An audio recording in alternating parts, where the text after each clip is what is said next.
Kjer veter spi je jamarska knjiga Damjana Šinigoja in govori o najstniški pustolovščini, prijateljstvu in tudi ljubezni. Brala sta jo Zoja in Juš. Zoja, živjo. Živjo. Če bi te v tem trenutku poklicali tvoji prijatelji in bi te povabili ali na bazen ali pa v jamo, kaj bi raje izbrala? Verjetno bi šla raje na bazen, zaradi tega, ker jama se mi zdi kar malo strašljiva in se lahko kaj tudi zalomi, če nimaš koga usposobljenega zraven. Ja, bazen je malo bolj sproščen. No, glavna junaka v tej knjigi, najstnika Irena in Blaž, pa sta se odločila, da bazen raje zamenjata za jamo. Ampak ne za kakšno turistično, z vlakcem. Kako si ti predstavljala tole jamo, v katero sta se spustila? Ja, kar malo srhljiva je bila, zaradi tega, ker so bili noter netopirji, pa tudi zdela se mi je naporna, ker sta se plazila po tleh, pa čez naravni most šla, pa take stvari, pa blatna je bila, tako da bi jo raje spustila, če ne bi bilo treba iti. Če ne bi bilo treba iti notri. No, one dva sta šla, naredila sta en selfie, potem pa je kar naenkrat ta izlet postal nočna mora. Kaj se je zgodilo? Ja, zasulo jima je pač rov ven, ampak sta se skupaj odločila, da bosta iskala nov rov za ven. Ima uspe ali ne? Ja, ima uspe. No, vzporedno pa seveda ima pomaga tudi jamarska reševalna služba, katere del je v resničnem življenju tudi avtor knjige Damjan Šinigoj. Damjan, lepo pozdravljen. Reševalci v tej knjigi opisujejo kar nekaj nenavadnih reševanj. Med drugim, da so enkrat iz jame reševali tudi konja. Pa me zanima, a so te zgodbe inspirirali resnični dogodki?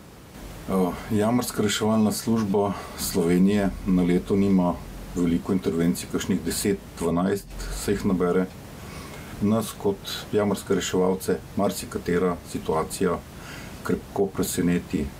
Zato lahko zagotovim, da so vse v knjigi Kjer veter spi opisane reševalne akcije resnične in niso plod moje domišljije.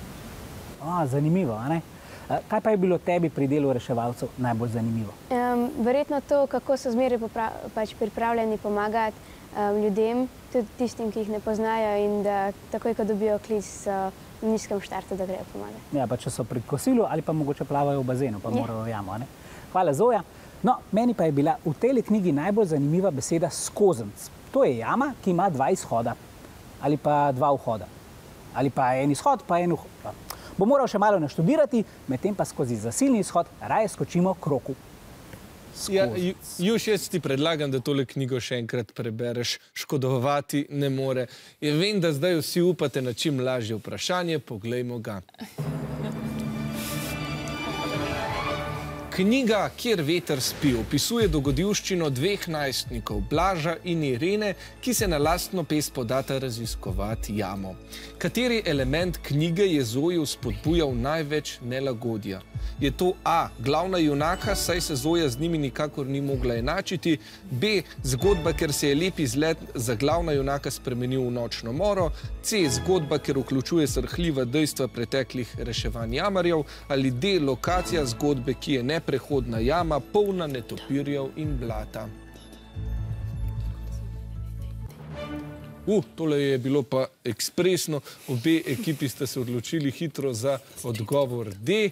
Ja, res je, Zoja pove, da se je zdela jama srhljiva zaradi netopirjev in težke prehodnosti.